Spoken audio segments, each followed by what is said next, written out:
bien commun. Alors la RDC, c'est un bien commun pour tous les Congolais. Une personne ou un individu ne peut pas se pérenniser au pouvoir, car le pouvoir appartient au peuple. Car le peuple qui est la source du pouvoir. Yango wana ba Congolais, totalement. Chef, eza pensé mo konga la benga yango idée démocraticide, to barrer route. Bien que pouvoir eza na maboko na biso peuple. Tout que l'État a changé constitution. Aza na pouvoir, aza na compétence wana te. Eza compétence na biso peuple. To sensibiliser Congolais nyonso. To pesa Congolais nyonso conscience politique. Aïba ete pouvoir eza ya peuple. Félix Tshisekedi to pesa qui est pouvoir asa la mandat moko pe renouvelable une seule fois. Mandat na ya soupa ya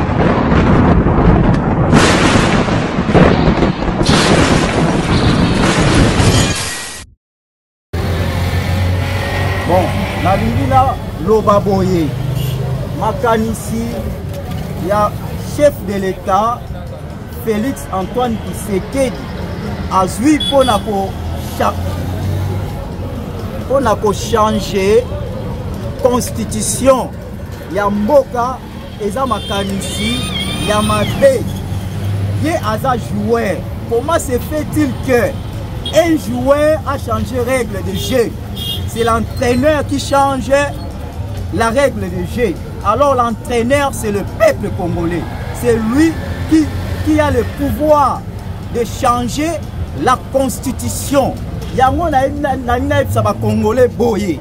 Batelema tous à la moko pour barrer la route na chef de l'État Félix Tshisekedi. Il veut installer la dictature en République démocratique du Congo pour sa RDC 50 ans en arrière. Toi, bien que Congo c'est une république. Congo n'est pas une monarchie. La république vient du mot latin et de l'adjectif public et de l'adjectif latin. Mot latin rex qui veut dire Rex publica, qui veut dire la chose commune ou le bien commun. Alors la RDC, c'est un bien commun pour tous les Congolais. Une personne ou un individu ne peut pas se pérenniser au pouvoir, car le pouvoir appartient au peuple. Car le peuple qui est la source du pouvoir. Yango wana ba Congolais, totalement. Chef de l'État Félix Tshisekedi alingi aoumela na kibokonzi à s'éterniser, à se cramponner au pouvoir pour aboma démocratie dans le Congo. Et ça pensé mo konga la benga yango idée démocraticide to barrer route. Bien que pouvoir et ça na maboko na biso peuple. Tout que l'État a changé constitution. Aza na pouvoir, aza na compétence wana te. Et ça compétence na biso peuple. To sensibiliser Congolais nyonso, to pesa Congolais nyonso conscience politique. Aïba ete pouvoir eza ya peuple. Félix Tshisekedi to pesa qui est pouvoir asa la mandat moko pe renouvelable une seule fois. Mandat na ya souka yango yo na 2028 il faut atika pouvoir. Il faut asa la passation à rendre tablier à un nouveau président élu. A komi na makanisi ya ko changer constitution pour na ko umela la kibokonzi. Toloba non à Félix Tshisekedi. Non à Félix Tshisekedi. Révision constitutionnelle. C'est constitutionnel. La constitution est révisable.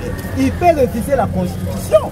L'article 217 la RDC a koki kozwa une eteni ou une partie ya mabele na e apesa yango na mboka mususu. Bakoki ko réviser yango. Eza disposition intangible te. Bakoki ko réviser article wana au lieu ya ko changer constitution tout ça la table rase. Wana eza maele mabe. Ndeko Félix Tshisekedi ou chef de l'État Félix Tshisekedi a dit bien que ce qui to sali révision constitutionnelle article 220 est un objet. Il y a révision constitutionnelle. Il y a révision constitutionnelle. Et ça, auto bengi na lopoto, disposition intangible. oyo bakoki kosimba yango te. Yango akomi na posa to changer constitution, to sala table rase, to kota na 4e république pour pouvoir lui permettre à s'éterniser au pouvoir. Biso tolobi non au changement de la constitution. Non au changement de la constitution. Oui à la révision constitutionnelle, mais non au changement de la constitution. Merci beaucoup. Bitumbe bandinde penda bitumba so. Bitumba. Autondolo bataille zaki bana mike. La guerre est commencée, tout le monde est position. Bitumbe bandi. Ngala keti na 32e temple du Shaolin. Oh nozo détournement. Moni, sur la bête prise au même Félix Aokam. Du haut de cette chair, de cette salle, je ne m'adresse pas seulement à vous, hommes, femmes, jeunes de Lubumbashi réunis dans ce beau cadre. Du haut de cette chair, je m'adresse en réalité à tous les grands Katangais. Mon message est simple. Le Congo va mal. Et tout le monde se lamente. Le Congo va mal parce que le grand Katanga va mal. C'est cela la vérité. Le Congo va mal parce que vous, les grands Katangais, réputés être des résistants, des guerriers, des combattants, des révolutionnaires, vous faites semblant de ne pas voir et de ne pas entendre ce que même les sourds et les aveugles ont déjà vu et ont déjà entendu. Les Katangais font semblant de ne pas voir qu'ils sont en réalité les premières victimes de la prédation, de l'intolérance, de la dictature, des insultes du régime en place. Le Congo va mal parce que certains d'entre vous, grands Katangais, avaient choisi le confort personnel au détriment du bien-être de tous les Congolais. Et moi, je pense que le moment est venu pour vous, pour nous tous, de nous remettre en question. Il y a une chose que vous ignorez peut-être en tant que grand Katangais. Ce qu'il faut savoir est que le Katanga, le grand Katanga, contribue à plus de 80% au budget national. Vous savez ce que cela veut dire? Cela veut dire que les Congolais qui manquent à manger à Kinshasa, les Congolais qui dorment à la belle étoile à Kwilu, les enfants qui étudient à même le sol à Manaka, les mamans qui se réveillent chaque jour à 4 h du matin pour trouver de quoi manger pour leur famille, les militaires qui sont au front pour défendre la République dépendent et prient tous les jours pour l'abondance du Grand Katanga. Aujourd'hui, vous êtes humiliés. Aujourd'hui, vous êtes insultés. Tous les Grands Katanga est aujourd'hui transformé en un grand forage que vous savez voir depuis l'avion. Il n'y a que le trou. Il y a même des gens qui commencent à penser que vous ne méritez plus le Grand Katanga. Tellement vous ne réagissez pas. La communauté internationale commence même à penser que nous ne méritons plus la République démocratique du Congo. Tellement nous sommes assis sur des énormes richesses, mais nous vivons dans la plus grande pauvreté. Pour nous autres qui ne sommes pas du Grand Katanga, nous considérons le Katanga comme une bénédiction, comme une richesse. Pour nous, le Katanga veut dire bénédiction, le Katanga veut dire richesse, le Katanga veut dire résistance. Mais le Katanga veut aussi dire fierté et honneur. N'oubliez pas, je le répète, n'oubliez pas que toute la République vous regarde, vous observe. Mbandaka vous regarde, Isiro vous regarde, Matadi vous regarde, Lodja, Kananga, Kisangani, Bukavu, tous vous regardent. Et je répète et j'insiste sur la responsabilité qui vous incombe. Quel est l'essentiel de mon message aujourd'hui? Mon message est simple. Je dis, réveillez-vous.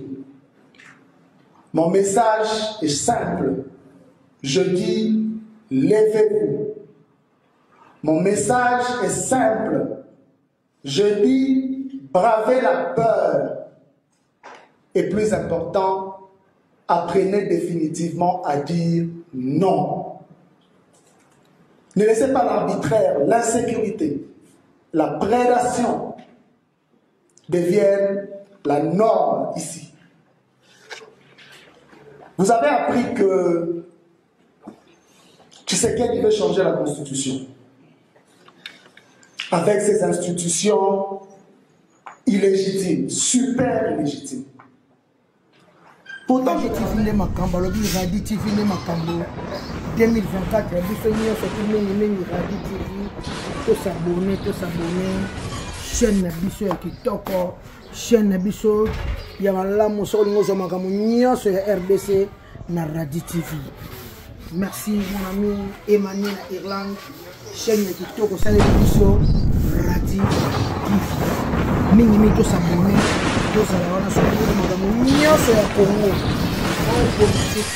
Sport, théâtre, musique, Mamounia ya Congo, Radi TV, Azana Pona Congolais, tout, vous êtes partout au monde. Sur le bala étranger, au bala mondial, au bala ouest africain, au bala boé, yebisa mobali na yebisa mwasi na yo, ata la famille Radi TV.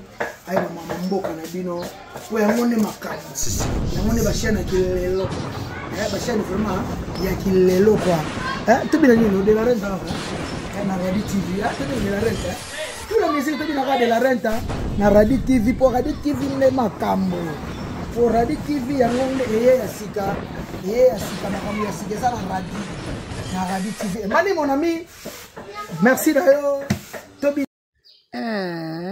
Si Prince d'Angola, Balobi, vous s'abonner, tous s'abonner massivement à Radi TV quoi. Toujours à news et puis basango ya mboka na ndenge ya boyenge bene ya bosolo quoi. Donc on a singi bino ba nyoso bolinganga. Bolandanga na Radi TV. Abonnons-nous. Mbal boso boyoka. Abonnons-nous.